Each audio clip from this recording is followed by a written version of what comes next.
Hello everybody, my name is Rachel and welcome to my channel, Kalinati. Today I'm going to talk about The Doors of Eden by Adrian Tchaikovsky, which as of me filming this is his latest doorstopper science fiction novel, and I really enjoyed it. I feel like I'm encountering a lot of multiverse science fiction stories recently, and I like that. I don't know why it's happening, but I like it.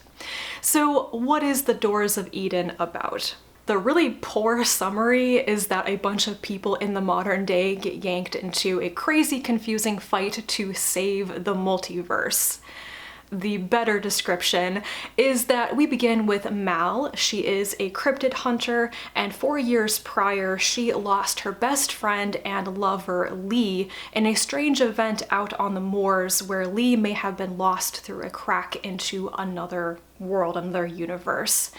Now, 4 years later, Lee, despite being presumed dead, has reappeared and in the company of some very strange looking people who may be committing criminal and nefarious activities. Julian works for MI5 and he is tasked with protecting Dr. K. Amal Khan, who is the target of multiple kidnapping attempts for her top secret mathematical knowledge. Julian, Dr. Khan, and Julian's best friend, the data analyst Alison, are pulled into this tangled mystery and cross paths with Mal and Lee and an assortment of other people from other worlds. It turns out there are these cracks and fractures in the nature of the multiverse, letting the different worlds and timelines bleed dangerously into each other. Obviously, our heroes want to stop this, they want to save the multiverse and existence as we know it, and there's a bad guy, Rove, who wants power, immortality, and his own slice of the multiverse, and he's not above sacrificing other people's worlds to get his own. I thought this book was a romp. There's so much fun, action, and adventure, and mysteries. It's full of the detail I've come to expect from Tchaikovsky's big, chunky sci-fi novels. There are just lots of distinct characters, different storylines and points of view that eventually meet up in this big conclusion that I like, and just cool concepts. I really like the way that the multiverse was done, and all these little things about evolutionary biology and how other species on Earth could have become sentient, could have become dominant civilizations. I mean, there's like a dinosaur civilization. There's this like planet-sized ice mined computer. It's great. Just assume I am pretty enthusiastic about everything in this book. I do have a couple of cons that I want to talk about before I kind of dig into the characters and talk about them more.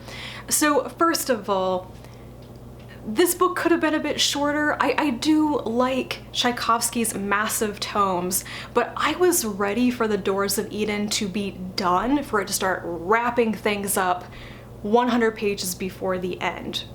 And you know, the actual end of the book is good. I thought it was very fitting for a story about multiple worlds and multiple timelines, but it came too slowly and it didn't quite work for me because I was done. I was ready for it to be done before it actually did its thing.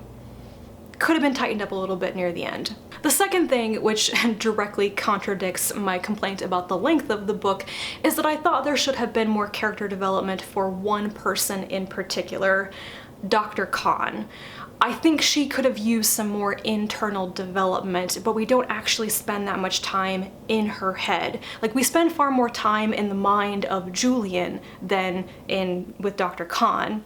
And I think perhaps she was meant to be kept a little bit secret and mysterious for plot reasons, but given that her experience as a trans woman and that she is pretty much the linchpin of the plot because of her knowledge, because she's a really good scientist and mathematician, I don't think any tension would have been lost in the story if we had learned more about her as a person outside of being trans, outside of being a mathematician.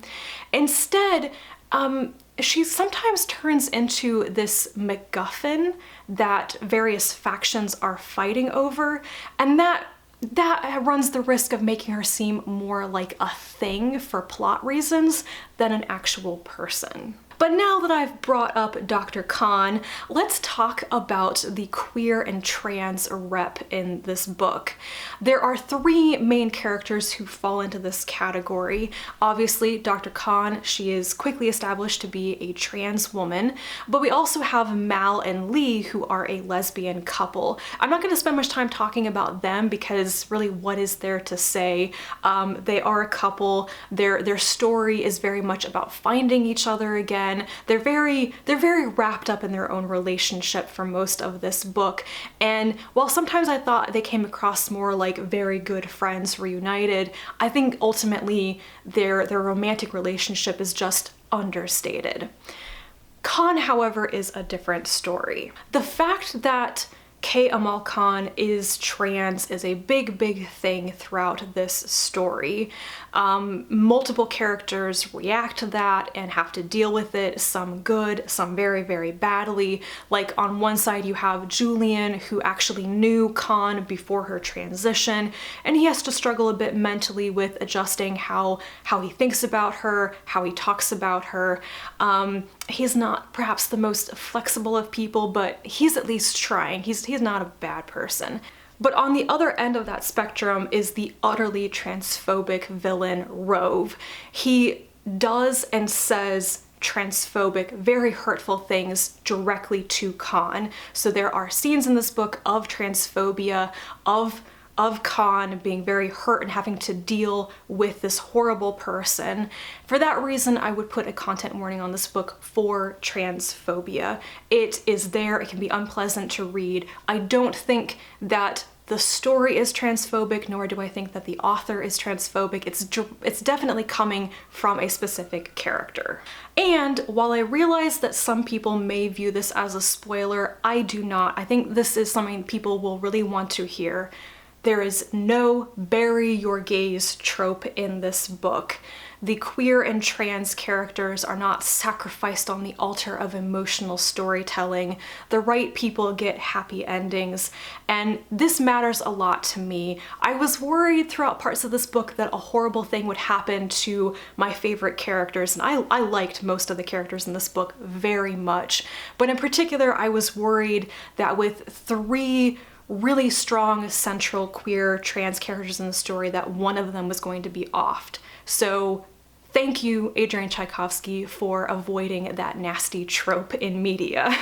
And the last thing about the characters that I want to mention, something that I found very refreshing actually, is that so many of the characters are women.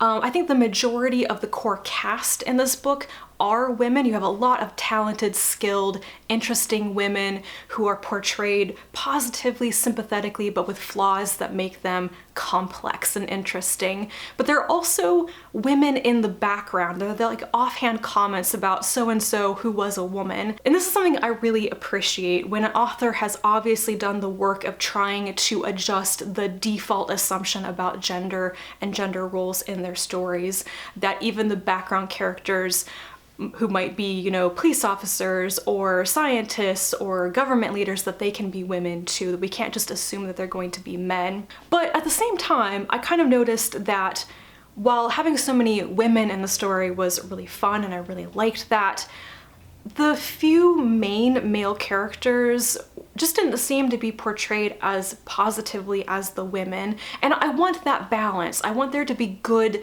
strong, interesting female characters, but I want them to be balanced out and interacting with good, strong, positive male characters as well. And here we really only have Julian and possibly Stig. Julian is complicated. He's ultimately a good guy, but I could spend an entire video just dissecting what the hell is going on with him. Stig is a side character. He could have been developed more, but he's not that huge of a part of the story or any of the character interactions. So yes, I could have asked for a bit more from the male characters. A little bit less toxicity, perhaps. Anyway, I'm not sure I'm really building to a point with this particular observation. It's just something that I was thinking about with this book. To kind of wrap up my thoughts on this book, clearly I enjoyed it. I was really invested in the characters and I was engrossed in analyzing their roles and their relationships in the story. And this book stands out for me amongst all the things I've read by Tchaikovsky so far as having distinct and memorable characters. I love that. There's also a lot of cool science stuff in this book, the evolutionary biology, the alternate timelines. Tchaikovsky is really great at taking these concepts and extrapolating them and making them really interesting. I would definitely recommend this book if you liked a lot of the evolutionary alternate species stuff happening in Children of Time and Children of Ruin. There's pretty much more of the same in The Doors of Eden. Do let me know if you have read this book. What are your thoughts on it? Leave me your comments down below. Thank you so much for watching, and I'll be back to talk to you again. And until then, bye.